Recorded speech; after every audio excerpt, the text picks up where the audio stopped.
Hello hi ನಮಸ್ತೆ. ಅನು ಅಡುಗೆ ಮನೆಗೆ ಸ್ವಾಗತ ಸುಸ್ವಾಗತ. ಇವತ್ತು ಮಾಡಿ ತೋರಿಸಿರುವ ರೆಸಿಪಿ ಹುರುಳಿಕಟ್ಟಿನ ಸಾರು. ಹುರುಳಿಕಟ್ಟಿನ ಸಾರು ನಾನು ಹೇಗೆ ಮಾಡ್ತೀನಿ ಅಂತ ತೋರಿಸ್ತಾ ಇದ್ದೀನಿ. ಹುರುಳಿಕಟ್ಟು ಅಂದರೆ ಹುರುಳಿಕಾಳು ಸ್ವಲ್ಪ ತೊಗೊಂಡಿದ್ದೀನಿ, ಮತ್ತು ಕಟ್ಟಿದೆ ಬಸ್ಕೊಂಡಿದ್ದೀನಿ. ಕುದಿಸಿದ ಮೇಲೆ ಹುರುಳಿಕಟ್ಟನ್ನು ಬಸ್ತಿಟ್ಕೊಂಡಿದ್ದೀನಿ. ಅದಕ್ಕೆ ಮಸಾಲೆ ರುಬ್ಕೊತೀನಿ. ಫಸ್ಟು ಒಂದು ಈರುಳ್ಳಿ ಹೆಚ್ಕೊಂಡಿದ್ದೀನಿ, ಟೊಮೊಟೊ 2 ಹೆಚ್ಕೊಂಡಿದ್ದೀನಿ, ಬೆಳ್ಳುಳ್ಳಿ, ಕರಿಬೇವು, ಕೊತ್ತಂಬರಿ ಇಷ್ಟು. ಮತ್ತು ಮಸಾಲೆಗೆ ನಮಗೆ ಜೀರಿಗೆ, ಚಕ್ಕೆ, ಕೊತ್ತಂಬರಿ ಕಾಳು ಇಷ್ಟಾದರೆ ಸಾಕು. ಫ್ಯಾನ್ ಇಟ್ಕೊಂಡಿದ್ದೀನಿ ಬಿಸಿ. ಈಗ ಮಸಾಲೆ ಮೊದಲು ಹುರ್ಕೋತೀನಿ.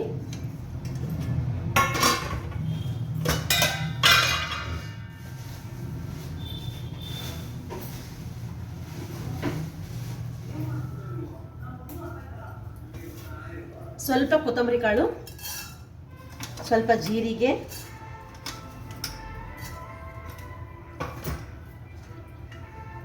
ನಾನು ಹುರುಳಿಕಟ್ಟಿನ ಪಲ್ಯನೂ ಮಾಡೋದು ಹೇಗಂತ ಪಲ್ಯನೂ ಮಾಡೋದು ಹೇಗಂತ ತೋರಿಸಿದ್ದೀನಿ.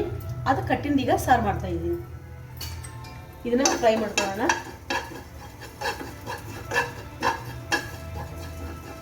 ಅದ್ರ ಜೊತೆಗೆ ಚಕ್ಕೆ, ಸ್ವಲ್ಪ ಮೆಣಸು,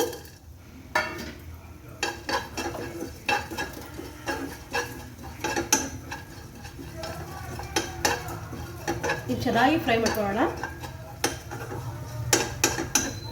ಹುರುಳಿಕಟ್ಟಿನ ಸಾರು ಅಂದರೆ ಎಲ್ಲರೂ ಇಷ್ಟಪಟ್ಟು ತಿಂತಾರೆ. ಹಾಗಾಗಿ ಎಲ್ಲರಿಗೂ ಇಷ್ಟ ಇದು ಹುರುಳಿಕಟ್ಟು ಸಾರು ಅಂತಂದರೆ ಎಲ್ಲರೂ ಇಷ್ಟಪಡ್ತಾರೆ.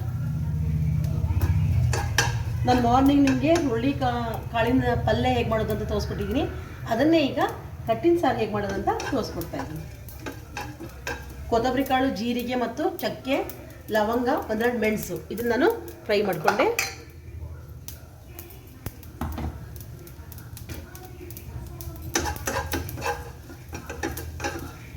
ಇದನ್ನು ಮಿಕ್ಸರ್ ಬೌಲ್ಗೆ ಹಾಕೋತೀನಿ.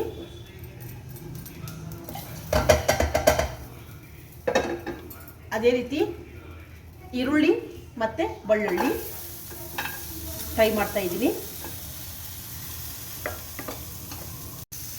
ನಾನೀಗ ಟೊಮೊಟೊ ತಗೊಂಡಿದ್ದೀನಿ. ಕೆಲವರೆಲ್ಲ ಹುಣಸೆಹಣ್ಣು ಹಾಕ್ತಾರೆ. ಹುಣಸೆಹಣ್ಣು ಹಾಕಿದರೆ ಅದು ಒಳ್ಳೆ ಟೇಸ್ಟ್ ಬರುತ್ತೆ ಅಂತ ಕೆಲವರು ಹುಣಸೆಹಣ್ಣು ಕೂಡ ಹಾಕಿ ಮಾಡ್ತಾರೆ ಕಟ್ಟಿನ ಸಾರನ್ನ. ನಾನು ಟೊಮೊಟೊ ಅಷ್ಟೇ ಹಾಕಿದ್ದೀನಿ. ನಮ್ಮ ಮನೇಲಿ ಜಾಸ್ತಿ ಹುಳಿ ತಿನ್ನಲ್ಲ ನಾವು, ಹಾಗಾಗಿ ಟೊಮೊಟೊ ಅಷ್ಟೇ ಹಾಕಿ ನಾನು ಮಾಡ್ತಾಯಿದ್ದೀನಿ. ಇದು ಕೆಂಪಾಗೋವರೆಗೂ ಸ್ವಲ್ಪ ಈರುಳ್ಳಿಯೆಲ್ಲ ಹುರ್ಕೊಳ್ಳೋಣ.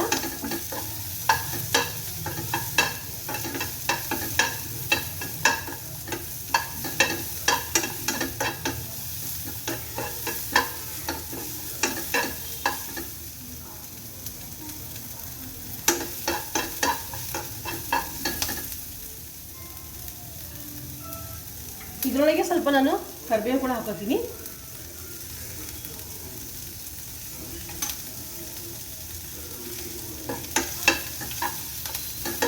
ಅದರೊಳಗೆ ಹುರಿದು ಬರುತ್ತೆ, ಚೆನ್ನಾಗುತ್ತೆ.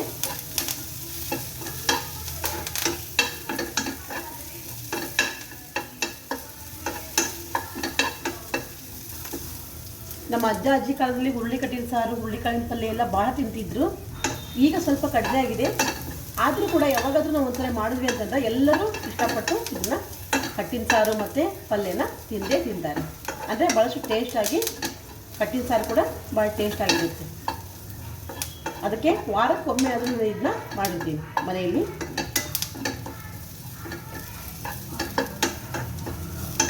ಇದನ್ನು ಕೂಡ ಚೆನ್ನಾಗಿ ಫ್ರೈ ಮಾಡಿಕೊಂಡೆ ಇದನ್ನು ಬೌಲ್ಗೆ ಹಾಕೋತೀನಿ.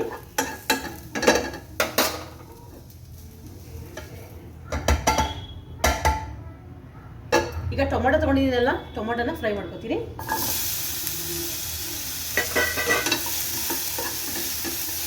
ಭಾಳ ಹುಳಿಬೇಕು ನಮಗೆ ಅನ್ನೋರು ಹುಣಸೆಹಣ್ಣು ಕೂಡ ಸ್ವಲ್ಪ ನಿಂಬೆಹಣ್ಣು ಇದಾದ್ರೆ ಹುಣಸೆಹಣ್ಣು ಕೂಡ ಹಾಕ್ಕೊಂಡು ಅದನ್ನ ಸಾಂಬಾರು ಮಾಡ್ಕೋತಾರೆ. ನಾವು ಹುಳಿ ಜಾಸ್ತಿ ತಿನ್ನಲ್ಲ, ಹಾಗಾಗಿ ಬರೀ 3 ಟೊಮೊಟೊ ಅನ್ನ ಮಾತ್ರ ಹಾಕಿದ್ದೀನಿ. ಇದನ್ನು ಕೂಡ ಫ್ರೈ ಮಾಡ್ಕೊಳ್ಳೋಣ. ಕಟ್ಟು ಭಾಳ ತಿಳಿಯಾಗಿರುತ್ತೆ, ಹಾಗಾಗಿ ಸ್ವಲ್ಪ ಹುರುಳಿಕಾಳನ್ನು ತೊಗೊಂಡಿದ್ದೀನಿ. ಇದನ್ನು ಕೂಡ ನಾನು ಲಾಸ್ಟ್ಗೆ ಫ್ರೈ ಮಾಡಿದ ಇದನ್ನ ಮಿಕ್ಸಿ ಜಾರ್ಗಳಿಗೆ ಹಾಕ್ಕೊಂಡು ನುಣ್ಣಗೆ ಮಾಡ್ಕೊಳ್ತೀನಿ.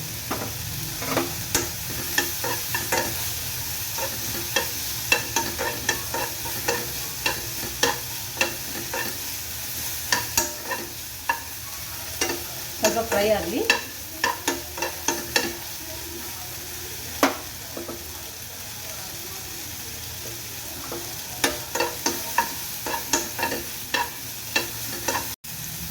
ನೋಡಿ ಬೆಂದಿದೆ. ಇದು ಟೊಮೊಟೊ ಫ್ರೈ ಆಗಿದೆ.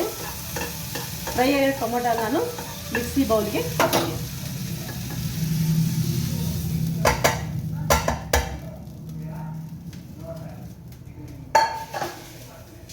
ಇಷ್ಟನ್ನು ಕೂಡ ನಾನು ಮಿಕ್ಸಿ ಜಾರಿಗೆ ಹಾಕ್ಕೊಂಡಿದ್ದೀನಿ.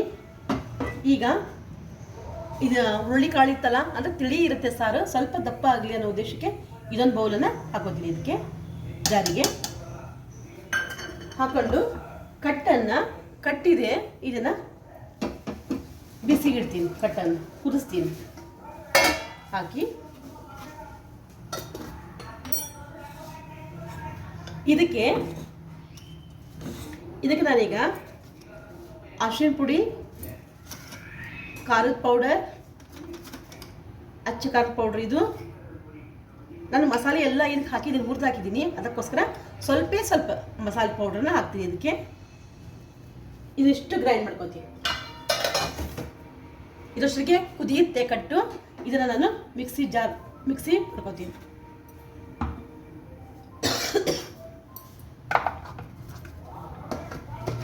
ಹುರುಳಿ ಕಟ್ಟೆ ಅಂದರೆ ಭಾಳ ಇಷ್ಟ ಎಲ್ಲರಿಗೂ. ಒಂದ್ಸಾರಿ ನೀವು ಕೂಡ ಮನೆಯಲ್ಲಿ ಮಾಡಿ.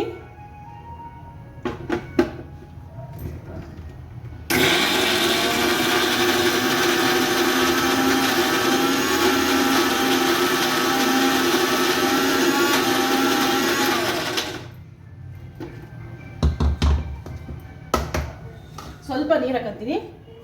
ಇದಕ್ಕೆ ಸ್ವಲ್ಪ ನೀರು ಹಾಕಿ ಮಿಕ್ಸಿ ಮಾಡ್ತೀನಿ.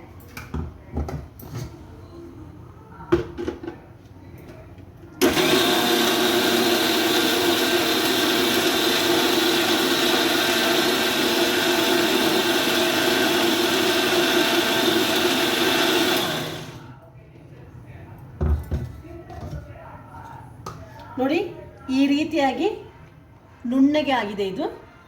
ಇದನ್ನು ಈ ಕಟ್ಟು ಕುದಿತಾ ಇರುವಾಗ ಇದನ್ನು ಇದಕ್ಕೆ ಹಾಕ್ತೀನಿ.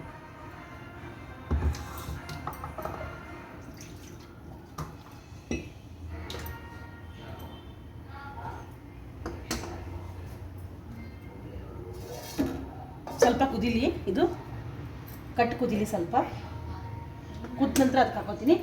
ಅಷ್ಟರಲ್ಲೇ ನಾನು ಒಗ್ಗರಣೆ ಕೂಡ ಮಾಡ್ತೀನಿ. ಇದನ್ನು ಹಾಕಿಬಿಟ್ಟು ಕ್ಲೀನಾಗಿ ಸಾಸಿವೆ ಜೀರಿಗೆ ಎಲ್ಲ ಹಾಕಿ ಕರಿಬೇವು ಕೊತ್ತಂಬರಿ ಎಲ್ಲ ಹಾಕಿ ಒಗ್ಗರಣೆ ಕೊಟ್ಬಿಟ್ರೆ ನಮಗೆ ಹುರುಳಿಕಟ್ಟಿನ ಸಾಂಬಾರ್ ರೆಡಿ. ಇದು ಮಾಡುವಾಗ ಎಲ್ಲರೂ ಮುರಿದ್ರೆ ತಿನ್ನುವಾಗ ಯಾರೂ ಮುರಲ್ಲ, ಇಷ್ಟಪಟ್ಟು ತಿಂತಾರೆ ಇದನ್ನು. ಅದಕ್ಕೋಸ್ಕರ ಈ ಕಟ್ಟು ಬಿಸಿಯಾಗಿ ಕುದಿತಾ ಬಂದಿದೆ. ನಾನು ಇದನ್ನು ಮಿಕ್ಸಿಯಲ್ಲಿ ಮಾಡಿದ್ದಲ್ಲ, ಇದನ್ನು ಎಲ್ಲನೂ ರುಬ್ಕೊಂಡಿರೋದನ್ನ ಹಾಕ್ತೀನಿ.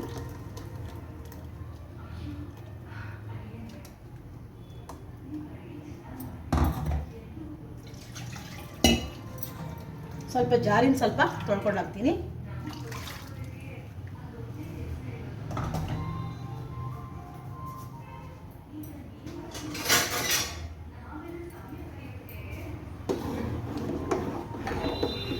ನೋಡಿ ಒಂದೆರಡು ನಿಮಿಷ ಕುದಿಸ್ತೀನಿ ಇದನ್ನ. ಈಗ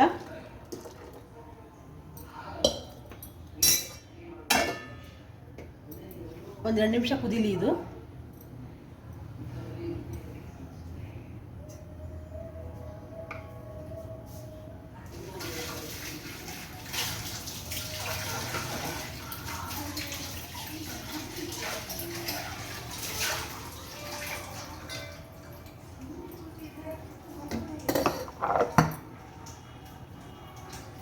ಚೆನ್ನಾಗಿ ಕುದಿಲಿ ಇದು.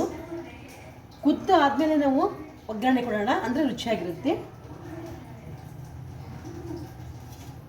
ಒಗ್ಗರಣೆಗೆ ಎಣ್ಣೆ, ಸಾಸಿವೆ ಜೀರಿಗೆ ಮತ್ತು ಕರಿಬೇವು ಕೊತ್ತಂಬರಿ ಇಟ್ಕೊತೀನಿ.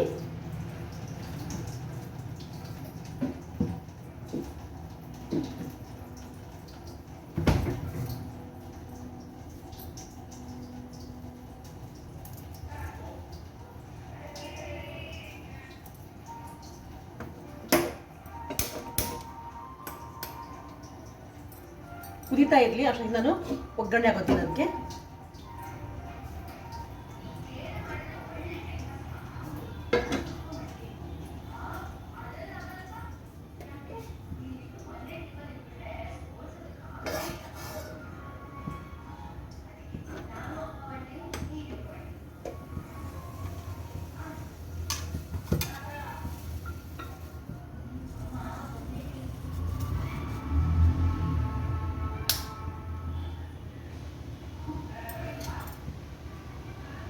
ಅದು ಒಗ್ಗರಣೆಗೆ 1-2 ಸ್ಪೂನ್ ಎಣ್ಣೆ ಹಾಕೋತೀನಿ.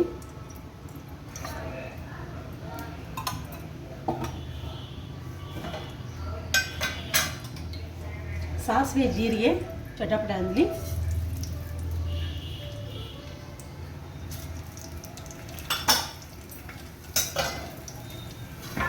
ಇದು ಒಗ್ಗರಣೆ ಹಾಕೊಂಡಿದ್ದೀನಿ ನಾನೀಗ. ಕುದೀತಾ ಇರೋ ಕಟ್ಟನ್ನು ಇದಕ್ಕೆ ಸೇರಿಸಿ ಕುದಿಸ್ತೀನಿ ನಾನೀಗ ವಾಪಸ್ಸು.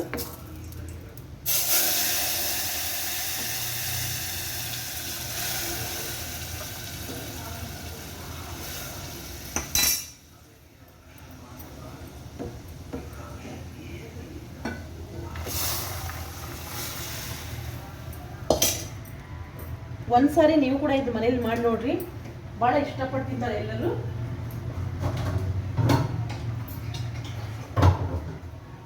ಇದರೊಳಗೆ ಸ್ವಲ್ಪ ಹಾಕ್ತೀನಿ.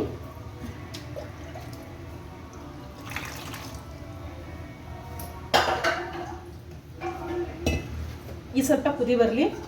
ಇದಕ್ಕೆ ಉಪ್ಪು ಖಾರ ಪುಡಿ ನಾನು ಏನು ಹಾಕಲ್ಲ, ಯಾಕಂದರೆ ರುಬ್ಬುವಾಗ ನಾನು ಎಲ್ಲ ಹಾಕ್ಕೊಂಡ್ಬಿಟ್ಟಿದ್ದೀನಿ, ಮಸಾಲೆನ ಮತ್ತು ಉಪ್ಪು ಖಾರ ಪುಡಿ ಎಲ್ಲನೂ ಇದಕ್ಕೆ ಸೇರಿಸಿದ್ದೀನಿ. ಹಾಗಾಗಿ ಇದೇನು ಮಾಡಬೇಕೀಗ, ಒಗ್ಗರಣೆ ಕೊಟ್ಟಿದ್ದೀನಿ, ಕುದಿಬೇಕಷ್ಟೇ. ಚೆನ್ನಾಗಿ ಕಳಕಳ ಕುದಿದ್ರೆ ಕಟ್ಟಿನ ಸಾರು ಭಾಳ ಚೆನ್ನಾಗಿ ಬರುತ್ತೆ. ಮೇಲೆ ಕೊತ್ತಂಬರಿ ಹಾಕ್ತಾಯಿದ್ದೀನಿ.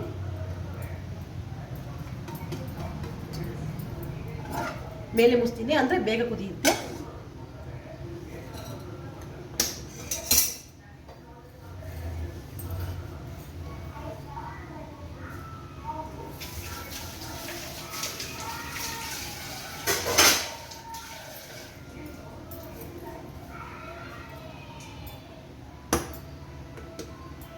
ಸಾಂಬಾರು ಕಳಕಳ ಅಂತ ಕುದೀತು ಅಂದರೆ ಕೊತ್ತ ಕುದೀತು ಅಂದರೆ ಭಾಳ ಟೇಸ್ಟಾಗಿರುತ್ತೆ. ಹಾಗಾಗಿ ಕುದಿ ಬರಲಿ ಅಂತ ನಾನು ಮೇಲೆ ಮುಚ್ಚಿದ್ದೀನಿ.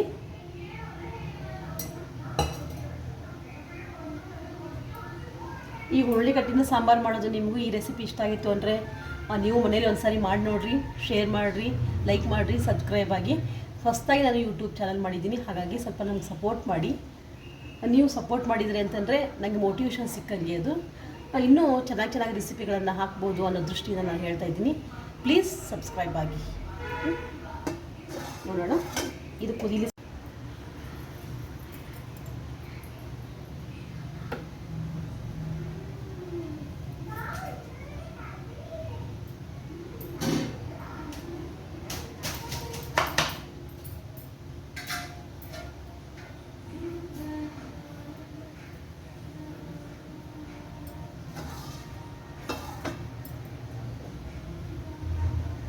ಚೆನ್ನಾಗಿ ಕುದೀಲಿ ಇದು.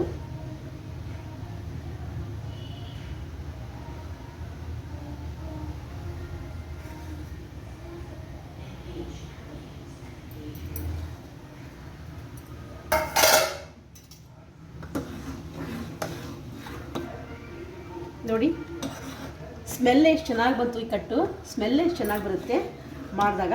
ನೋಡಿ ಚೆನ್ನಾಗಿ ಸಾಂಬಾರಾಗಿದೆ, ಚೆನ್ನಾಗಿದೆ. ನೀವು ಮನೇಲಿ ಒಂದ್ಸರಿ ಈ ರೆಸಿಪಿಯನ್ನು ಮಾಡಿ ನೋಡಿರಿ. ಮಾಡಿ ಊಟ ಮಾಡಿದ ಮೇಲೆ ಟೇಸ್ಟ್ ಅನಿಸು ಅಂದರೆ ನನಗೆ ಲೈಕ್ ಮಾಡಿರಿ, ಇದಕ್ಕೆ ಸಬ್ಸ್ಕ್ರೈಬ್ ಆಗಿ. ನೋಡಿ ಚೆನ್ನಾಗಿ ಬಂದಿದೆ. ಇದಕ್ಕೆ ಅದಕ್ಕೋಸ್ಕರ ನೀವು ಮನೇಲಿ ಒಂದ್ಸರಿ ಮಾಡಿ ನೋಡಿದ ಮೇಲೆ ನನಗೆ ಸಬ್ಸ್ಕ್ರೈಬ್ ಆಗಿ, ಲೈಕ್ ಮಾಡಿರಿ, ಶೇರ್ ಮಾಡಿರಿ, ಸಪೋರ್ಟ್ ಮಾಡಿ. ನಂಗೆ ಮೋಟಿವೇಶನ್ ಸಿಕ್ಕಂಗೆ ಹೊಸ ರೆಸಿಪಿಗಳನ್ನು ನಾನು ಹಾಕ್ಬೋದು. Thank you.